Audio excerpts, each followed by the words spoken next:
Hello दोस्तों, स्वागत है आप सभी का आपके अपने यूट्यूब चैनल ग्रामर गुरु में। तो दोस्तों, आज के इस वीडियो में हम आपको अलंकार पढ़ाएंगे। तो सबसे पहले हम अलंकार की डिफिनीशन जान लेते हैं कि अलंकार होता क्या है। शब्द और अर्थ की शोभा बढ़ाने वाले को अलंकार कहते हैं। शब्द और अर्थ की शोभा बढ़ाने वाले को अलंकार कहते हैं। अलंकार का शाब्दिक अर्थ है आभूषण यानी कि गहना। जिस प्रकार हम लोग शादी विवाह हर पार्टियों में औरतें जो होती हैं वो गहना पहन कर जाती हैं, आभूषण पहन कर जाती हैं तो अच्छी दिखती हैं। उसी प्रकार काव्य में यदि अलंकार लग जाता है तो काव्य की शोभा बढ़ जाती है और अर्थ और शब्द जो हैं अच्छे दिखने लगते हैं। तो शब्द और अर्थ की शोभा बढ़ाने वाले को अलंकार कहते हैं। अलंकार का शाब्दिक अर्थ आभूषण होता है।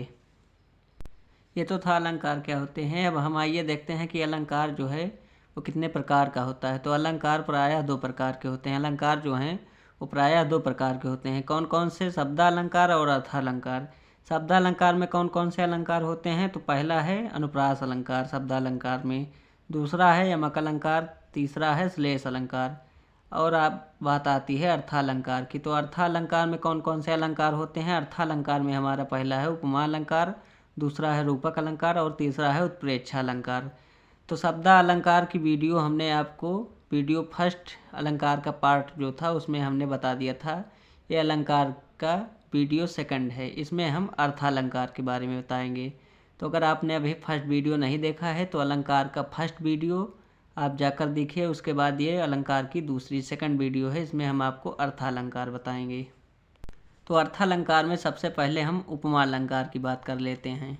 उससे पहले हम जानते हैं कि अर्थालंकार होता क्या है।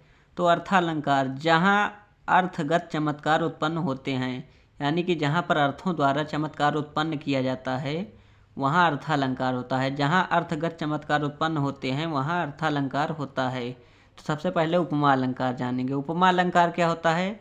जहाँ पर उपमेय की उपमान से तुलना की जाए, यानी कि जहाँ पर किसी वस्तु की किसी व्यक्ति या किसी दूसरी वस्तु की किसी दूसरे व्यक्ति से तुलना की जाए वहाँ पर उपमा अलंकार होता है। उपमा की जाए, तुलना की जाए, तो जहाँ पर उपमेय की उपमान से तुलना की जाती है वहाँ पर उपमा अलंकार होता है। यानी कि कंपैरिजन, किसी की तुलना की जाए, वहाँ पर कौन सा अलंकार होगा? उपमा अलंकार।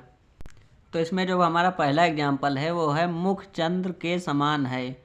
मुख चंद्र के समान है यानी कि मुख, किसी का मुख के बारे में बात किया जा रहा है कि किसी का जो मुख है वो किसके समान है? चंद्र, यानी कि चंद्रमा के समान है। तुम्हारा जो मुख है वो चंद्रमा के समान है। यहाँ पर मुख की तुलना चंद्रमा से की जा रही है। तो यहाँ पर उपमेय कौन सा है और उपमान कौन सा है? तो यहाँ पर ये जो हमारा मुख है ये क्या है?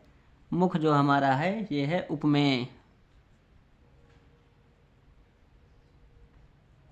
और चंद्र क्या है? तो चंद्र है हमारा उपमान।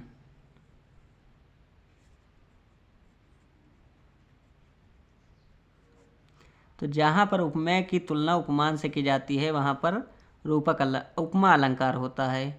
मुख चंद्र के समान है, यानी कि जो मुख है ये उपमेय है और ये चंद्र जो है उपमान है। तो यहाँ पर उपमेय की तुलना उपमान से की जा रही है, तो यहाँ पर कौन सा अलंकार है? उपमा अलंकार। मुख चंद्रमा के समान है या मुख चंद्र के समान है, तो मुख जो है वो क्या है? उपमेय है और चंद्र क्या है? उपमान है। मुख की तुलना चंद्र से की जा रही है, यानी कि जो ये मुख है ये चंद्र के समान है। तो यहाँ पर कौन सा अलंकार है? उपमा अलंकार है। अगला एग्जाम्पल जो है हमारा पीपर पात सरिस मन डोला। पीपर पात सरिस मन डोला, तो पीपल का पत्ता जो है वो मन के समान यहाँ पर बताया गया है। मन जो हमारा है वो पीपल के पत्ते के समान बताया गया है कि जिस प्रकार पीपल का पत्ता थोड़ी सी भी हवा चलने पर हिलने डुलने लगता है, ठीक उसी प्रकार हमारा जो मन है ये हमेशा डोलता रहता है, स्थिर नहीं रहता। तो पीपर पात सरिस मन डोला, इसमें कौन सा अलंकार है? तो इसमें उपमा अलंकार है। और इसकी एक विशेष पहचान है, जिन वाक्यों में सासी से समान आ जाए वहाँ पर भी उपमा अलंकार होता है। जैसा एग्जाम्पल है हमारा पहला, उल्का सी रानी दिशा दीप्त करती है। उल्का सी रानी दिशा दीप्त करती है, तो इसमें कौन सा अलंकार है? तो इसमें हम देखेंगे कि सासी से वहाँ से कौन सा आया है, तो यहाँ पर सासी से जो है इसमें से यहाँ पर सी आया है। तो इससे हमें पता चल गया कि यह उपमा अलंकार है। उल्का सी रानी दिशा दीप्त करती है, तो इसमें उपमा अलंकार है। अब अर्थाई अलंकार का दूसरा जो हमारा अलंकार है वो है रूपक अलंकार। तो रूपक अलंकार क्या होता है? जहाँ उपमेय को उपमान का रूप मान लिया जाता है वहाँ रूपक अलंकार होता है। जैसे पहला एग्जाम्पल है मुख चंद्रमा है।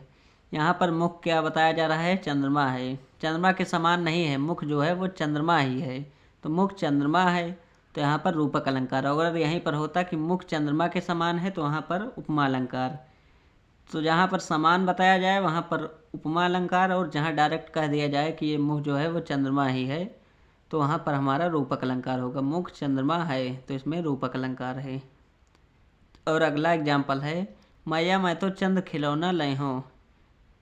कोई बच्चा अपने मैया से कह रहा है कि मैं तो चंद का ही खिलौना लूँगा, चंद्रमा के समान खिलौना नहीं लूँगा, चंद खिलौना लय हूँ, मैं जो है चंद्र ही खिलौना लूँगा।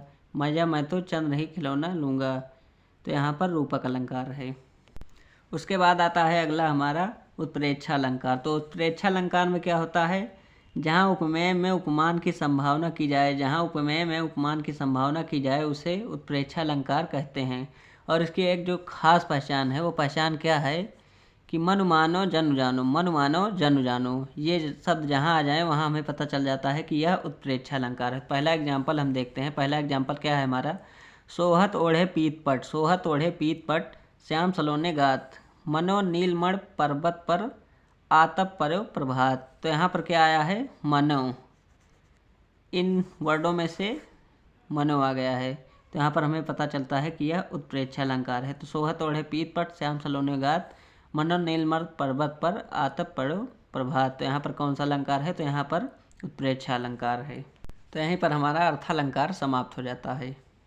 जय हिंद। अगर वीडियो पसंद आई हो तो वीडियो को लाइक करना और हमारे चैनल को सब्सक्राइब करना और कमेंट करके ज़रूर बताना, और वीडियो को अपने दोस्तों के साथ शेयर करना। जय हिंद।